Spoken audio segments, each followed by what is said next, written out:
السلام علیکم۔ یا رب لک الحمد کما ینبغی لجلال وجہک وعظیم سلطانک۔ اعوذ باللہ من الشیطان الرجیم، بسم اللہ الرحمن الرحیم۔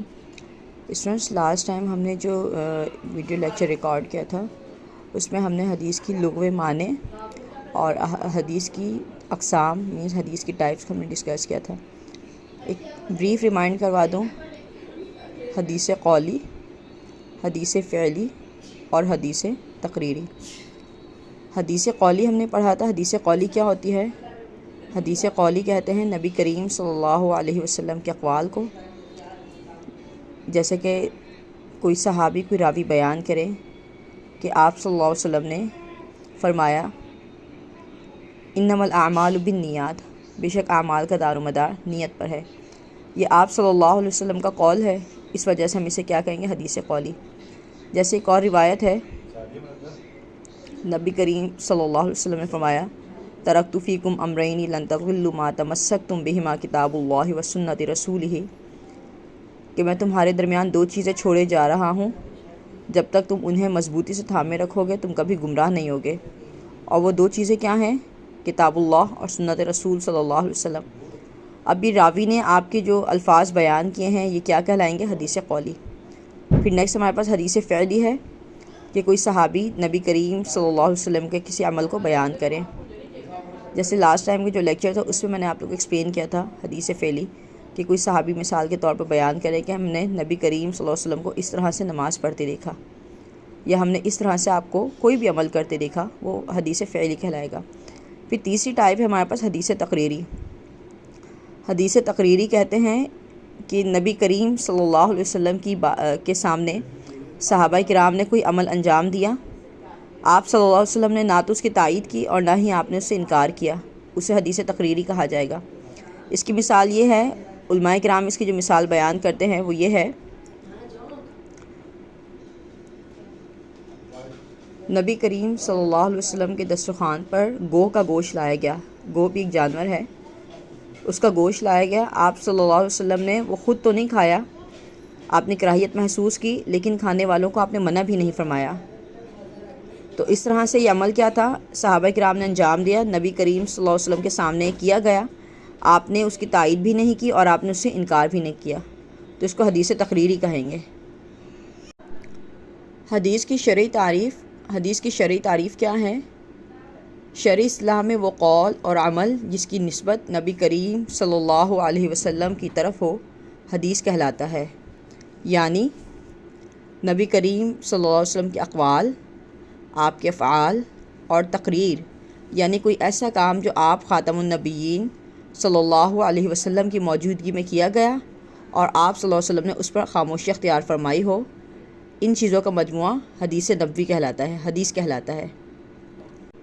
اب یہاں پر ہم نے جہاں حدیث کے معنی مفہوم دیکھے، لغوی تعریف اور اصطلاحی تعریف، وہیں ہمیں دو اصطلاحات کو اور بھی سمجھنا ہے، راوی کون ہوتے ہیں، اور روایت حدیث۔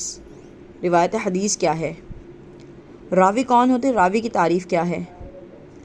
آپ صلی اللہ علیہ وسلم سے لے کر آخر تک وہ لوگ جنہوں نے حدیثیں بیان کی انہیں راوی کہا جاتا ہے۔ اس کی مثال میں آپ کے سامنے پیش کرتی ہوں۔ یہ میں نے صحیح بخاری بک اپنے ساتھ رکھی ہے، صحیح بخاری بک ہے میرے پاس۔ صحیح بخاری بک سے میں آپ کو روایات دکھاتی ہوں، تو انڈیکس ہے اس کی۔ یہ جو ہمارے پاس پیج سامنے ڈائریکٹ نکل آیا ہے اسی کو دیکھ لیتے ہیں۔ یہ دیکھیے،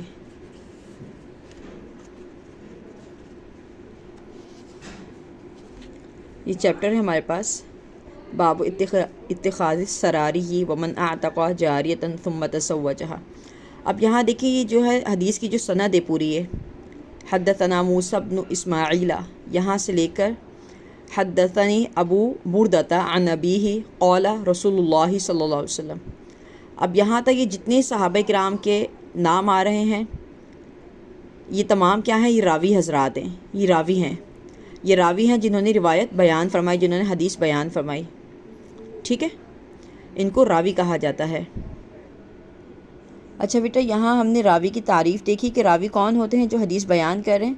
اب ان کا جو بیان کرنے کا جو یہ عمل ہے حدیث کو بیان کرنے کا، اس عمل کو روایت حدیث کہا جاتا ہے.